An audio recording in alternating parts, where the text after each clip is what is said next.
విశాఖ పశ్చిమ నియోజకవర్గంలో వైఎస్ఆర్ కాంగ్రెస్ పార్టీ ప్రచార జోరు పెంచింది. ఒకవైపు అభ్యర్థి ఆడారి ఆనంద్ కుమార్ అన్ని వర్గాలను కలుపుకుని పోతూ అన్ని వర్గాలను ఓటును అభ్యర్థిస్తున్నారు. మరోవైపు ఆయన కుటుంబ సభ్యులు సతీమణి కూడా ప్రచారంలో విస్తృతంగా పాల్గొని ఫ్యాన్ గుర్తుకు ఓటేయాలంటూ ప్రజలను అభ్యర్థిస్తున్న పరిస్థితి కూడా కనిపిస్తోంది.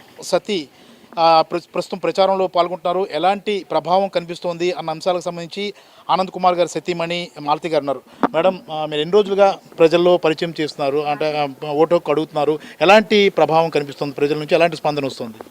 స్పందన అయితే చాలా బాగుందండి. ప్రతి ఇంటి దగ్గర కూడా చాలా అంటే మన జగనన్న గారు ఇచ్చిన పథకాలని ప్రతి ఒక్కరు చెప్తూ మేము ఆయన తప్పితే ఎవరికి ఓటేస్తామని అందరూ కూడా చాలా చాలా బాగా రిసీవ్ చేసుకుంటున్నారు. చాలా ఆనందంగా ఉందండి. అంటే ఇంట్లో మీరు ఒక సతీమణిగా ఇంటి వ్యవహారాలన్నీ చూసేవాళ్ళు, ఇప్పుడు ఒక్కసారిగా జనంలోకి వచ్చి ఓట్లు అడుగుతున్నారు. అంటే దానికి దీనికి తేడా ఏమనిపిస్తుంది? అంటే ఒక రాజకీయ నాయకుడు ఎంత కష్టపడాలి అన్నది ప్రత్యక్షంగా కనిపిస్తుందా మీకు? బాగా కనిపిస్తుంది అంటే, కానీ అందరూ ఆదరణ అయితే ఎక్కడికి వెళ్ళినా కూడా చాలా బాగా రిసీవ్ చేసుకుంటున్నారు. ఇంట్లో అంటే వేరు, బయటకు వచ్చేసరికి నలుగురిలో కలిసి తిరగాలి కదండి.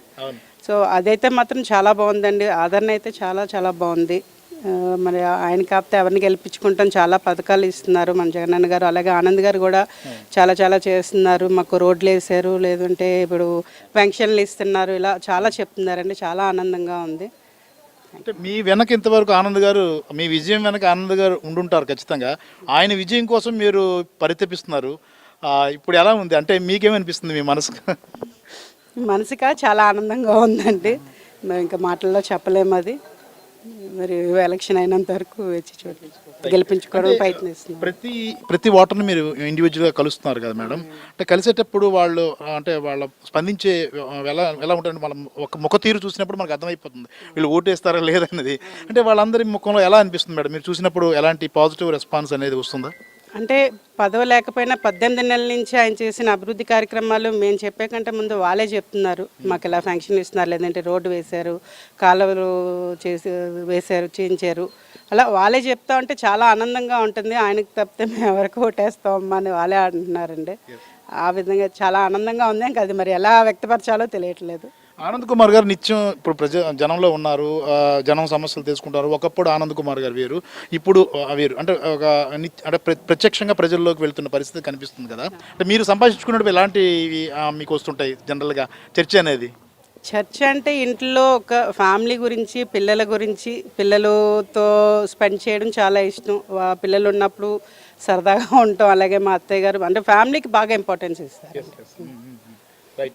ఏం కోరుకుంటున్నారు మీరు? అంటే ఎంతవరకు ఆడారి తులసిరావు గారి కోడలుగా మీరు ఉన్నారు, ఇప్పుడు ఒక ఎమ్మెల్యే భార్యగా కూడా అవ్వబోతున్నారు. ఎందుకంటే ఇప్పుడు పాజిటివ్ రెస్పాన్స్ అనేది పశ్చిమ నియోజకవర్గంలో కనిపిస్తుంది. ఎందుకంటే ఆయన వ్యక్తిగతంగా చేసిన అభివృద్ధి అనేది కనిపిస్తుంది. అలాగే జగన్ గారి పథకాలు, ఆయన సంక్షేమ పథకాలు కూడా కనిపిస్తున్నాయి. ఈ పాజిటివ్ రెస్పాన్స్ అనేది చూసినప్పుడు మీరు ఎలాంటి సందేశం, అంటే జనానికి ఏం సందేశం ఇస్తారు? ఆడారి ఆనంద్ కుమార్ గారి విషయంలో మీరు ఎలాంటి భరోసా ఇస్తారు ప్రజానికి? అంటే మీరు అన్నట్టు తులసిరావు గారు కోడల్ని అన్నారు. కోడలు అనే కంటే కూతురు అనడం మంచిదండి. ఎందుకంటే ఆయన కోడల కంటే కూతురుగా చాలా బాగా ఆయన చూసుకున్నారు. ఆయన లేని లోటు అయితే మాకు తీరంది. అది మాత్రం ఆయన గెలిపించుకుంటే సేవలు చాలా చేస్తారండి. అంటే సేవ చేయడం కోసం అంటే మా మావయ్య గారు కూడా అదే బాటలో నడిచారు. ఆయన బాటలో మా వారు నడుస్తున్నారండి. మా మావయ్య గారు చాలా సర్వీసులు చేశారు. ఆయన ఏది కూడా చెప్పుకోలేనివి చాలా చేశారండి. చదివించారు, ఆరోగ్యం రీత్యా చాలా చాలా చేశారు ఆయన. సో అలాగే ఈయన కూడా ఆయన బాటలో నడుస్తారని చెప్పదలుచుకున్నాను. ఇంకోటి అంటే వ్యక్తిగతంగా ఆయన ఎలా ఉంటారు మేడం ఆనంద్ కుమార్ గారు?